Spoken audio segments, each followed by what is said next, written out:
오늘 은혜 받으실 하나님의 말씀은 시편 127편 1절 2절이 되겠습니다.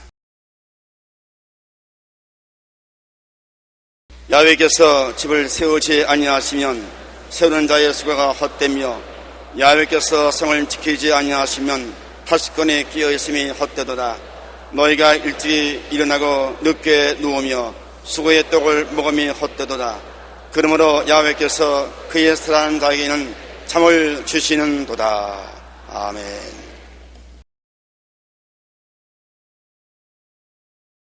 오늘 저는 여러분과 함께 주님 중심의 삶이란 제목으로 은혜의 말씀을 나누고자 합니다. 대양을 항해하는 배는 많고 위험한 물길을 헤치고 갑니다. 전후 좌우의 파도에 끊임없이 동요하지만 배는 침몰하지 않습니다. 그 이유는 배를 만들 때 배의 중심이 배 밑에 굳건히 놓이게 해놓았기 때문인 것입니다. 오뚜기를 보십시오. 아무리 넘어뜨려도 항상 벌떡 일어납니다. 저는 어릴 때 오뚜기를 보고 신기하게 느꼈습니다. 넘어뜨리면 발탁 일어나고 넘어뜨리면 발탁 일어나고. 그래서 불태전의 생활을 하는 사람 보고 오뚜기 같은 인생이라고 말합니다. 넘어뜨리면 일어나고 넘어지면 또 일어나는 것입니다. 그 이유는 오뚜기의 배 밑에 무게 중심을 갖도록 납덩어리를 고정시켜 놓았기 때문에 밑에 납덩어리가 있으므로 가벼운 위에 있는 물체는 바로 복원되고 바로 복귀하는 것입니다.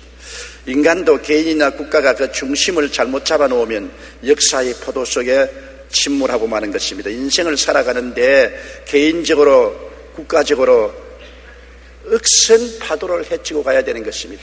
개인도 태어나서 한평생을 사는 동안에 수많은 크고 적은 파도를 헤치고 나가야 되고, 한 국가도 역사라는 파도 속에 침몰을 계속하고 있는 것입니다. 명멸을 계속하고 있는 것입니다.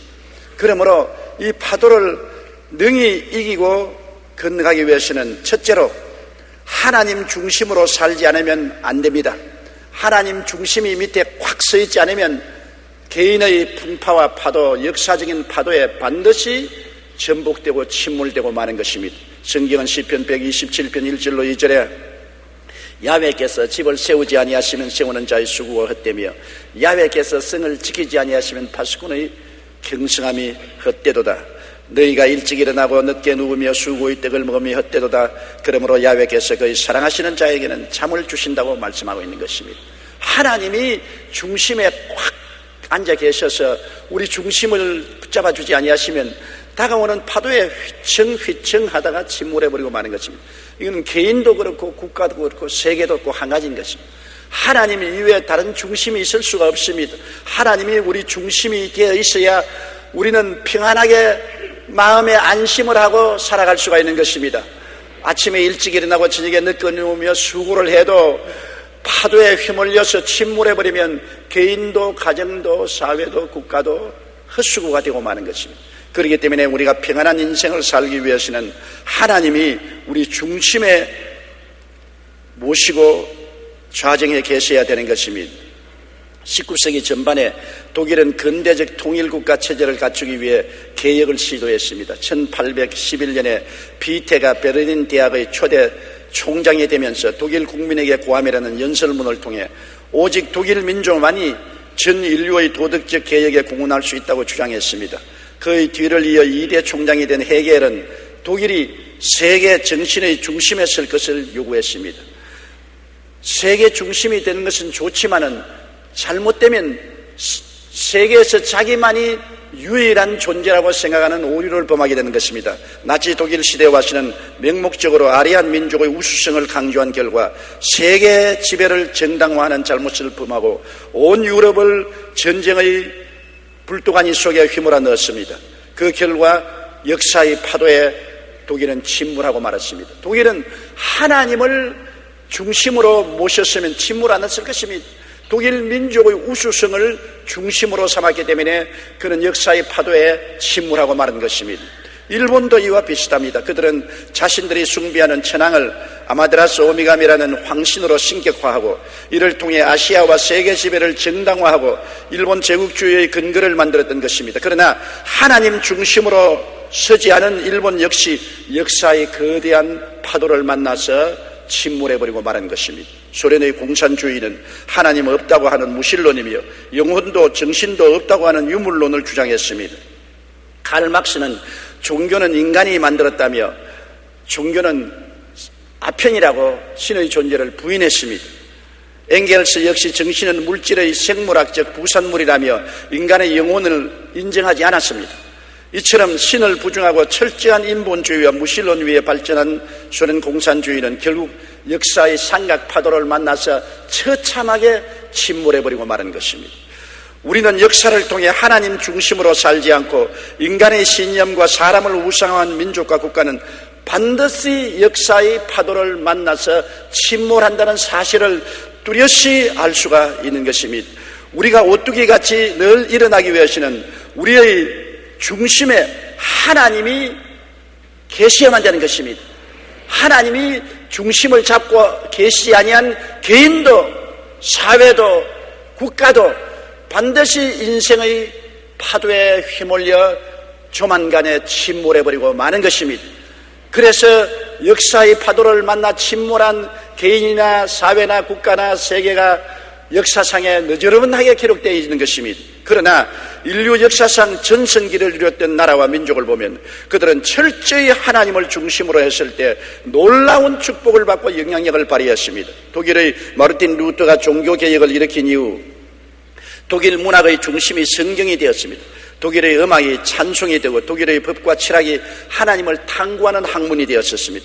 독일의 문화와 철학이 온 유럽과 세계를 지배하게 되었던 것입니다. 그럴 때 독일은 엄청나게 번창하고 세계에 영향력을 미치는 나라가 되었습니다만 그 후에 하나님을 저버리고 독일 민족을 우상화하고 하나님을 중심에서 내어 쫓아버리고 난 다음 파멸하고 말았던 것을 알 수 있습니다. 작은 산악당에 불과했던 스위스 역시 칼빈에 의해 개신교가 뿌리 내린 후 세계에서 GNP가 가장 높은 나라가 되고 세계가 부러워해서 잘 사는 나라가 되고 말한 것입니다. 하나님이 스위스의 중심에 서니까 그렇게 자연 자원이 없고 산악이 많은 빈약한 나라도 세계에서 가장 잘 사는 나라 중에 한 나라가 된 것입니다. 덴마크도 마찬가지입니다. 덴마크는 오스트리아와 프루시아와의 전쟁에서 참패하고 기름진 땅 슈르스위아와 홀슈타인을 다 빼앗기고 눈서리치는 북구의 유트란드 반도밖에 없는 처참한 처지에 있게 된 것입니다. 국민들은 좌절하고 낙심하고 제대한 군인들은 술주정뱅이가 되고 아가씨들은 몸을 팔아야 먹고 사는 처참한 지경이 됐었습니다. 그럴 때 구른투비 목사가 일어나서 하나님을 사랑하자, 나라를 사랑하자, 자연을 사랑하자는 3회 운동을 일으켜 전체 학교를 세우고 성경 중심의 교육을 시켰습니다. 하나님이 중심이 되자 100년 내에 덴마크는 세계에서 가장 우수한 농업국가가 되고 잘 사는 나라 중에 손꼽히는 나라가 되어버리고 말한 것입니다. 역사의 파도를 만나 침몰했지만은 하나님을 중심으로 모시자 다시 재기에 일어나서 세계적인 1등 국가가 되었던 것입니다. 영국의 전성시대는 말씀으로 나라를 통치했던 빅토리아 여왕시대인 것입니다. 빅토리아 여왕은 항상 성경을 옆에 두고 살았다는 것입니다. 언제나 성경을 읽고 성경 속에 계신 하나님을 예배하고 찬미하는 삶을 살았었습니다. 그런데 빅토리아 여왕 시대에 영국은 해가 지지 않은 나라로 불릴 정도로 전성기를 구가했던 것입니다. 미국은 하나님을 섬기기 위해 신대륙으로 건너와 제일 먼저 교회를 세우고 하나님 중심으로 나라를 세웠던 것이 미국인 것입니다. 그리고 온 세계에 복음을 나누고 선교사를 파송했습니다. 그 결과 미국이 건립된 지 300년이 조금 넘은 오늘날에 역사상 가장 강력한 나라로 성장 발전하고 마른 것입니다. 복음이 중심이 되면 그 나라와 대륙이 복을 받습니다. 머리가 되고 꼴이 되지 않고 위에 있고 아래 내려가지 않고 남에게 꾸어질지도 꾸지 않는 나라가 되는 것입니다. 우리 개인도 우리 나라도 잘 살기 위해서는 예수님이 우리 중심에 계셔야 되는 것입니다. 우리의 무게 중심이 하나님 아버지와 예수님이 되어야 되는 것입니다. 그렇게 되면 어떠한 역사적인 파도, 개인적인 파도가 쳐도 우리는 침몰하지 않습니다. 옆으로 기웃덩거리고 앞으로 뒤로 기웃덩거려도 절대로 침몰하지 않습니다. 그러나 중심이 세상 것으로 채워져 있으면 쉽게 파도에 휘청거리고 침몰해버리고 마는 것입니다. 이것은 역사가 우리에게 증명해주고 있는 사실인 것입니다. 그러므로 우리는 우리의 삶 속에 예수 그리스도가 우리의 중심에 섰는지 안 섰는지를 깊이 생각해야 되는 것입니다. 신명기 28장 12절로 14절에 야훼께서 너를 위하여 하늘의 아름다운 보고를 여사 내 땅에 때를 따라 비를 내리시고 내 손으로 하는 모든 일에 복을 주시리니 내가 민족에게 구워줄지라도 너는 꾸지 아니할 것이요 야훼께서 너가 머리가 되고 꼬리가 되지 않게 하시며 위에만 있고 아래 있게 않게 하리니 오직 너는 내가 오늘날 내게 명령하는 내 하나님 야훼의 명령을 듣고 지켜 행하면 다른 신을 따라 섬기지 아니하면 이와 같으리라고 말씀하신 것입니다. 하나님 중심으로 사는 백성은 개인이나 국가나 영혼이 잘됨같이 범사에 잘되며 강건하고 생명을 얻되 넘치게 얻도록 되어 있는 것입니다. 성경에 주님께서 말씀하기를 도적이 오는 것이 도적질하고 죽이고 멸망시키려는 것뿐이요 인자가 온 것은 양으로 생명을 얻게 하되 풍성히 얻게 하려 함이라고 말한 것입니다. 도적을 우리의 중심에 앉혀놓으면 삼각 파도를 만나서 침몰할 수밖에 없지요. 인자인 예수 그리스도가 우리 중심이 되면은 생명을 얻되 풍성하게 얻는 하나님의 능력과 기적이 일어나게 되는 것입니다. 그러므로 둘째로 우리의 삶에는 주님을 피하실 수 없는 무게 중심으로 삼아야 되는 것입니다. 주님은 절대로 피하지 않습니다. 어떠한 삶의 삼각 파도가 와서 쳐도 예수님은 피하지 않습니다. 예수님을 우리 중심에 모시면 우리 인생의 배는 절대로 침몰하거나 파멸되지 아니하는 것입니다. 여러분, 우리 인생은 우리의 조상 아담 하와 이후로 3대 재앙, 3대 풍파를 안고서 태어난 것입니다. 어머니 뱃속에서 태어날 때부터 벌써 인간은 3대 재앙을 당하고 있는 것입니다. 아담과 하와가 하나님을 거역하고 에덴에서 쫓겨나올 때 죄로 말미암아 그 영혼이 죽었습니다. 죄의 풍파를 안고 태어난 우리들인 것입니다. 그리고 땅은 저주를 받아 가시와 은극기를 내고 이마에 땀을 흘려 먹고 산다는 저주와 가난의 재앙과 풍랑을 안고 태어난 것입니다. 그리고 너희 몸은 흙이니 흙으로 돌아가라, 병들고 늙고 죽는 재앙을 안고 태어난 것입니다. 인간은 어느 곳에 살든지 어느 민족에서 가든지 태어날 때부터 벌써 3대 재앙을 안고 태어납니다. 이 3대 재앙의 풍파 속에서 태어난 것입니다. 죄악의 파도를 누가 피할 수가 있는 것이며 저주와 가난과 살기 어려움의 풍파를 누가 견뎌낼 수 있습니까? 그리고 늙고 병들고 죽는 것을 누가 피할 수 있는 것입니까? 이 3대 재앙, 3대 파도를 피할 수 있는 인생은 아무도 없는 것입니다.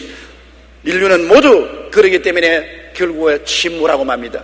남녀노유 빈부 귀천할 것 없이 모두 다 이 땅에 사는 사람은 죄로 말미암아 버림당하고 저주 가운데 몸부림치다가 결국 죽어 영원히 멸망받고 마는 것입니다. 성경 로마서 5장 12절에 한 사람으로 말미암아 죄가 세상에 들어오고 죄로 말미암아 사망이 들어왔나니 이와 같이 모든 사람이 죄를 지었으므로 사망이 모든 사람에게 이르렀다고 말한 것입니다. 누가 이 폭풍우를 잠잠케 할 수 있습니까? 여러분, 상징적으로 보면 누가복음 8장 24절에 예수님이 제자들과 함께 갈릴리 호수를 지나가다가 큰 풍랑을 만났을 때 제자들이 전력으로 풍랑을 피하고 배를 잡으려고 해도 할 수가 없어 침몰 직전에 이르렀을 때 예수님을 잠에서 깨워 일으켰었습니다. 그럴 때 예수님께서 어떻게 하셨습니까? 누가복음 8장 24절에 제자들이 나와 깨워 이르되 주여 주여 우리가 죽겠나이다 한데 예수께서 잠을 깨사 바람과 물결을 꾸짖으시니 이에 그저 잔잔하여지더라. 인생의 풍파를 꾸짖어 잠잠케 하시리는 예수님밖에 없습니다. 왜냐하면 예수님은 하나님이 사람으로 오셔서 십자가를 걸머지고 인간에게 주어진 3대 재앙이 일으킨 풍파를 잠잠케 해버린 것입니다. 죄악의 재앙을 그 몸으로 받아 몸짓고 피를 흘려 청산하시고 죄악의 재앙이 가져오는 풍파를 잠잠케 하셨습니다. 주님은 십자가에서 저주를 받아 율법의 저주에서 우리를 속량하셔서 그 보혈로 모든 가시와 은극기를 제하시고 저주의 파도를 잠잠케 하신 것입니다. 예수님이 죽었다가 부활하심으로 우리에게 치료와 영원한 생명을 주셔서 사망을 멸한 놀라운 은혜를 베풀어 주신 것입니다. 그러므로 죄악의 폭풍우는 잠잠해졌습니다. 요한 1서 2장 2절에 그는 우리 죄를 위한 화목 제물이니 우리만 위할 뿐 아니요 온 세상 죄를 위하심이라고 했었습니다. 저주의 폭풍우도 잠잠해지고 말한 것입니다. 갈라디아 3장 13절로 14절 말씀대로 그리스도께서 우리를 위하여 저주를 받은 바 되사 율법의 저주에서 우리를 속량하셨으니 기록된 바 나무에 달린 자마다 저주 아래 있는 자라 하였습니다. 이는 그리스도 예수 안에서 아브라함의 복이 이방인에게 미치게 하고 또 우리로 하여금 믿음으로 말미암아 성령의 약속을 받게 하려 하심이라고 말씀한 것입니다. 질병과 죽음의 폭풍우도 잠잠해지고 말한 것입니다. 시편 103편 3절로 4절에 그가 내 모든 죄악을 사하시며 내 모든 병을 고치시며 내 생명을 파멸해서 구속하신다고 말씀하고 계신 것입니다. 그러므로 모든 아담이 가져온 재앙과 폭풍우는 예수 그리스도의 십자가를 통하여 잠잠해져 버리고 말한 것입니다. 깨어진 몸과 흘리신 피가 큰 증거되는 것입니다. 그리스도께서 내가 다 이루었다 하실 때 재앙은 사라지고 인생에 다가온 모든 폭풍우는 잠잠해지고 말한 것입니다. 주님은 십자가에서 인생에 다가온 폭풍우를 향하여 고요하라 잠잠하라 명령하신 것입니다. 시편 93편 3절로 4절에 보면 야훼여 큰 물이 소리를 높였고 큰 물이 그 소리를 높였으니 큰 물이 그 물결을 높이나이다. 높이 계신 야훼의 능력은 많은 물소리와 바다의 큰 파도보다 크시니이다. 보십시오. 세상에 개인적으로 국가적으로 다가온 물결이 너무나 높고 소리가 요란해도 하나님께서는 이 요란한 파도를 잠잠케 하시고 그 위에 앉아 계신 하나님이신 것입니다.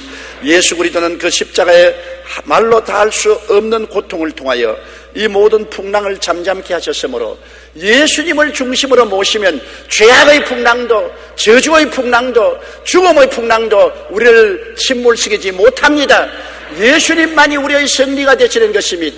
예수님은 철학이 아니요 과학이 아닙니다. 예수님은 종교가 아닙니다. 예수님은 우리의 삶을 지탱해주는 중심이 되는 것입니다.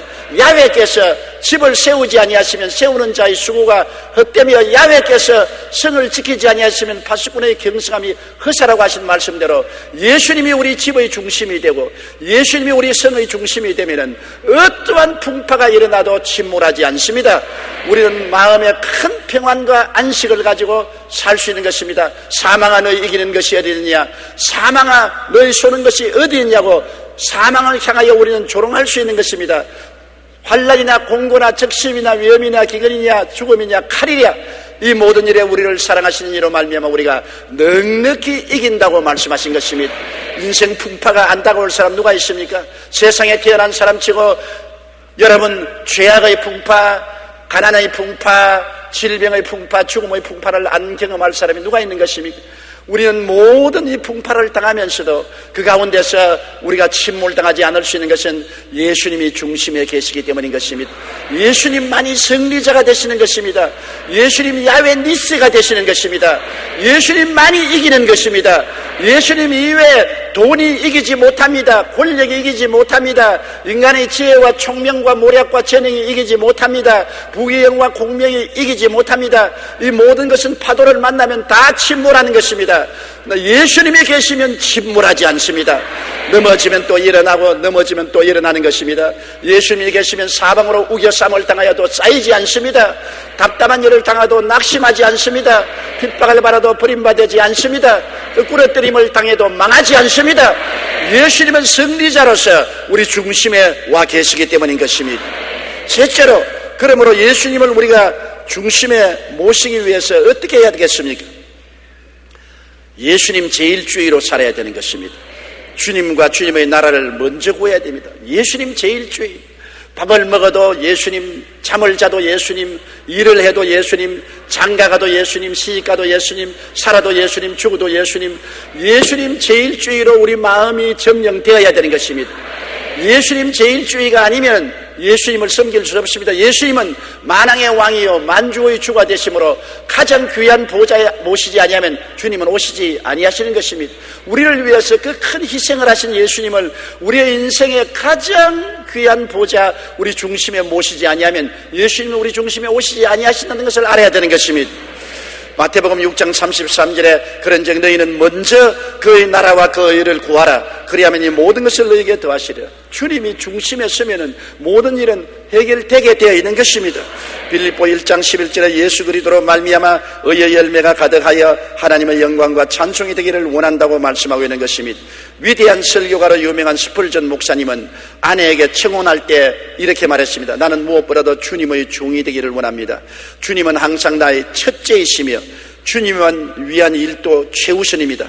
당신은 이 사실을 알고 기꺼이 나의 두 번째가 되기를 원한다면 나의 아내가 될 수 있을 것이고 우리의 결혼 생활은 행복하게 될 것입니다. 그러면 당신도 나의 첫째 자리를 차지하신 분의 임재를 느낄 수 있을 겁니다. 스펄전 목사님은 결혼할 때 철저히 자기는 예수 중심으로 살 것이고 아내는 자기 인생의 두 번째 인생이 될 것이라고 말했습니다. 그것을 용납하면 자기 아내가 되어달라고 말했습니다. 그렇게 철저히 예수 제일주의로 스펄전 목사님이 살았기 때문에 그는 세상의 그 무엇보다도 예수님 은혜를 힘입어 하나님께서 역사적인 설교가로서 귀하게 사용했던 것입니다. 우리 믿는 자들은 다른 누구보다도 주님과 주님 나라를 먼저 구해야 주님이 우리 중심에 와서 거하시는 것입니다. 신학자 존 네이스빗은 우선순위를 잘못 선택하면 삶의 목표에서 멀어진다고 하는 것입니다. 먼저 할 건 먼저 하고 나중 할 건 나중에 해야지. 먼저 할 것 나중하고 나중 할 건 먼저 하면 만사가 휴지가 되는 것입니다. 내가 서대문에서 목회할 때 한 가정이 큰 불화가 일어나서 부부가 나에게 신앙 상담을 왔습니다. 그런데 남편 말도 많고 부인 말도 많아요. 남편은 하는 말이 내가 직장에서 돌아와서 아내하고 좀 다정한 이야기도 하고 교제도 하려고 하는데 항상 부엌에서 꾸물럭거리고 내가 와서 잠잘 시간이 되는데도 바느질하고 앉았고 여보 빨리 와서 자자 그러면 먼저 자세요. 바느질 좀 해놓고요. 그러니 남편이 화가 머리끝까지 났습니다.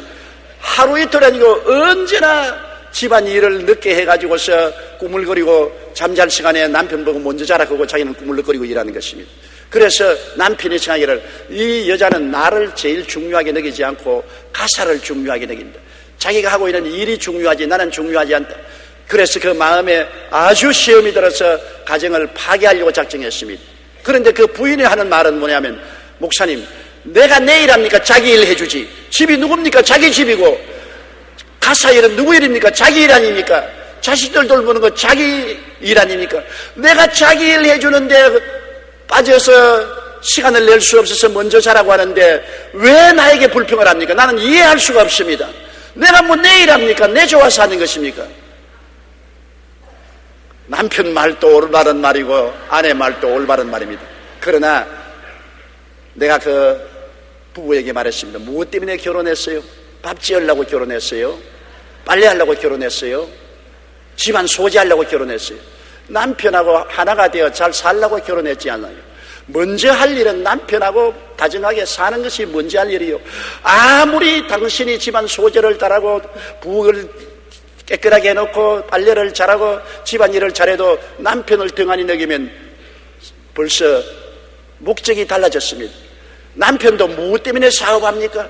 사업한다고 바빠서 아내를 등한히 하고 자식을 등한히 하면 목적이 달라지는 것이 아닙니까? 사업을 하고 노력을 하는 것도 아내와 자식을 잘 편안하고 행복하게 살도록 하기 위한 것이 목적이 아닙니까? 먼저 할 건 먼저 하고 나중 할 건 나중 하십시오. 그래서 제가 그 집에 심판을 내려줬습니다. 그 부인 보고 집안이 엉망이 되어도 좋습니다. 부엌일을 안 하고 빨래를 안 하고 쌓아놓아도 좋습니다. 남편이 자자면 자십시오. 남편을 먼저 섬기면 이 집안 일은 모두 오케이 행복하게 됩니다. 왜냐하면 내가 힘이 붙여서 내 혼자 일을 못하겠으니 가사를 돕는 자를 좀 사용해 주십시오. 남편이 부탁하면 기쁘게 남편이 돈을 내서 가사를 돌보는 사람을 쓸 수 있도록 해 주실 것입니다. 가정의 중심은 남편을 잘 섬기는 것이고 또 남편은 아내를 잘 받드는 것이 가정의 중심이 되어야 됩니다. 그렇게 말한 것입니다. 여러분 우선순위를 잘못 선택하면 삶의 목표에서 멀어지는 것입니다. 찰스 휴멜은 우리들이 삶에서 만나는 온갖 딜레마들은 시간과 물질의 부족에서 오는 것이 아니고 일의 우선순위를 잘못 선택하면서 온다고 말한 것입니다. 일이 우선순위를 잘못 선택하면 모든 일이 비뚤어집니다. 우리가 와이셔츠를 입을 때 단추를 잘못 끼워 넣으면 위에 단추 잘못 끼워 넣으면 끝내 옷이 비틀어지고 마는 것입니다. 단추를 처음부터 잘 끼워야 옷이 바르게 되는 것입니다. 우선순위를 잘못 정하면 결국 인생의 항로에서 멀어진다는 것을 알아야 되는 것입니다. 우리는 무엇보다도 주님과 주님의 나라를 먼저 구하며 살아야 되는 것입니다. 그렇기 때문에 여러분은 주님을 중심에 모시고 살기 위해서는 예수 제일주의인 것입니다. 무엇보다도 예수님을 제일주의로 하고 그 다음에는 무엇을 먹을까, 무엇을 입을까, 무엇을 마실까는 주님께 맡기면 주님이 돌보아 주시는 것입니다. 주님은 죽은 하나님이 아니신 것입니다. 살아계시고 우리와 함께 거하신 하나님이요 전지전능 무소부재하신 하나님인 것입니다. 주께 능치 못하심이 없습니다. 주님이 문을 열면 닫을 자가 없고 닫아놓으면 열 자가 없습니다. 주님이 축복해 주시려면 순식간에 복을 주시고 주님이 바람으로 불어버리시면 있는 것 다 날아갈 수 있는 것입니다. 예수님을 중심으로 섬기고 예수 조일주의로 살아야 주님 중심으로 살아갈 수가 있는 것입니다. 그 다음으로 우리는 주님의 계명을 지켜야 되는 것입니다. 성경에는 나를 사랑하면 나의 계명을 지키려고 말한 것입니다. 우리가 주님의 큰 은혜를 받았으므로 주님이 우리에게 주신 계명을 지켜야 되는 것입니다. 주님이 주신 계명은 우리를 괴롭게 하기 위해서 준 것이 아닙니다. 계명이란 우리가 위험에 빠지지 않게 철조망을 쳐놓은 것을 말하는 것입니다. 이 철조망을 건너가면 영육간에 큰 상처를 입고 위험을 당할 것이니 철조망을 건너가지 말라고 쳐놓은 것이 바로 주님이 우리에게 주신 계명입니다. 계명을 두려워하지 마십시오. 계명을 우리를 괴롭히려고 준 것이라고 생각하지 마십시오. 항상 계명은 우리가 상처 입지 않고 올바르게 살 수 있는 길을 열어주는 것입니다. 출애굽기 20장 3절로 17절에 보면 나 외에 다른 신을 내게 두지 말라 했습니다. 우리가 하나님 이외에 다른 신을 주면은 벌써 우리는 잘못된 길로 걸어가고 파멸로 걸어가는 것입니다. 하나님 밖에 우리에게 신이 없습니다. 하나님만이 창조주가 되십니다. 우상에 절하지 말라. 돈도 지위도 명예도 권세도 남편도 아내도 어떤 것도 하나님보다 더 사랑하면 안 되는 것입니다. 우상이 되어서는 안 되는 것입니다. 야훼의 이름을 망령되이 부르지 말라. 하나님을 우습게 생각하고 하나님을 조롱의 대상으로 농담의 대상으로 생각해서는 안 되는 것입니다. 안식일을 거룩히 지켜라. 오늘 이와 같이 성수주일에서 하나님을 섬기는 것 대단히 중요한 것입니다.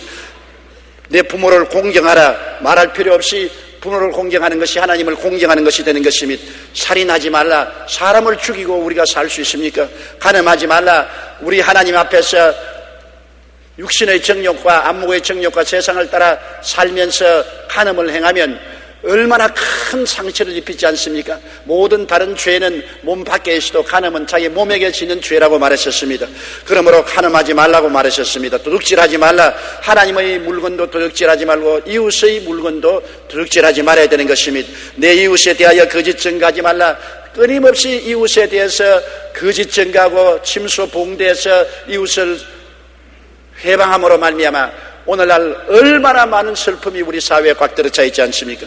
내 이웃의 집을 탐내지 마라. 남이 잘 때면 속이 서리고 아픈 이러한 마음을 갖지 말아야 되는 것입니다. 주님의 십계명은 우리가 이 세상에 평화롭게 살아갈 수 있는 길로 이끌어주는 것이요 위험에 건너가지 말라고 쳐놓은 가시능쿨인 것입니다. 그렇기 때문에 우리가 주님 중심으로 살면은 주님의 계명을 항상 마음속에 지키려고 애를 쓰고 노력해야 되는 것입니다. 그리고 주님을 중심으로 모시고 살기 위해서는 말씀과 기도를 게을리하지 말아야 되는 것입니다. 말씀과 기도는 주님과 함께 사는 것입니다. 오늘날 많은 부부가 헤어지는 것은 부부와 함께 많은 시간을 보내고 대화할 수 있지 못하기 때문에 멀어지는 것입니다. 부모와 자식 간에 멀어지는 이유가 부모가 시간을 내서 자식과 대화하고 놀아주는 시간이 없기 때문에 부모 자식이 남남이 되어버리고 마는 것입니다. 이웃 사촌이라는 말이 있는 것입니다. 먼 데 있는 사람 일가 친척보다도 이웃에 있어서 서로 자꾸 만나가 대화하면 먼 데 있는 일가보다 더 친해진다는 것입니다. 여러분, 하나님은 말씀을 통하여 찾아오시고 기도를 통해서 우리와 대화하시는 것입니다. 그렇기 때문에 하나님 말씀을 항상 우리가 모시고 하나님 말씀을 읽고 사랑하고 묵상하고 하나님께 기도하기를 게을리하지 말아야 되는 것입니다. 세상 누구와 교제하는 것보다도 하나님과 먼저 교제해야 하나님이 우리 중심에 계시지요. 하나님을 무시하면 하나님이 우리와 같이 계십니까? 하나님을 가장 존귀한 자로 모시고 가장 하나님을 기쁘게 모시고 살아야 하나님이 우리 중심에 와서 계실 것입니다. 시편 119편 58절에 내가 전심으로 주께 간구하여 싸우니 주의 말씀대로 내게 은혜를 베푸소서. 하나님께 전심으로 간구하면 주의 말씀대로 우리에게 은혜를 베풀어 주시는 것입니다. 에베소 6장 17절로 18절에 구원의 투구와 성령의 그 하나님의 말씀을 가져라. 모든 기도와 간구를 하되 항상 성령 안에서 기도하고 이를 위하여 깨어 구하기를 항상 힘쓰며 여러 성도를 위하여 구하라고 말한 것입니다. 말씀을 가지고 성령 안에서 기도하기를 게을리하지 말아야 되는 것입니다. 세계 최초이자 최대의 석유재벌인 록펠러는 어린 시절 너무 가난해서 초등학교 4학년 중퇴가 학력의 전부인 것입니다. 세계적인 부자인 록펠러의 학교 공부는 초등학교 4학년밖에 못했습니다. 그러나 그는 피나는 노력으로 44살에 미국 석유 산업의 99%를 차지하는 스탠더드 석유 연맹의 총수가 되었습니다. 그러다가 53세 중병에 걸려 의사로부터 5년을 넘기기 어렵다는 선고를 받았습니다. 그러나 그는 그때로부터 시작해서 모든 재산을 정리하여 남에게 나누어 주고 구제사업에 전력 기울이고 공익사업에 힘쓰고 기도한 결과로 건강을 회복해서 53세에 죽는다는 사람이 99세까지 장수했습니다. 이러한 록펠러가 있기까지는 그의 어머니의 힘이 큽니다. 그의 어머니는 세상을 떠나기 전에 이러한 10가지 유언을 유산으로 록펠러에게 남겨준 것입니다. 첫째로 하나님을 친아버지로 섬겨라. 둘째, 목사님을 하나님 다음으로 섬겨라. 셋째, 오른쪽 주머니에는 항상 11조를 넣어 다녀라. 넷째, 원수를 만들지 말라. 다섯째, 항상 앞자리에 앉아 예배를 드리라. 뒷자리에 앉아 계신 분 죄송합니다. 그러나 앞자리에 와서 앉으라는 것은 열심히 있게 신앙을 가지라는 것입니다. 여섯째, 아침에는 그날의 목표를 세우고 하나님께 기도하라. 일곱째, 잠자리에 들기 전에 하루를 반성하고 기도를 드려라. 여덟째, 남을 도울 수 있으면 힘껏 도와주라. 아홉째, 주일 예배는 꼭 자기 교회에서 드려라. 열째, 아침에는 먼저 말씀을 읽어라.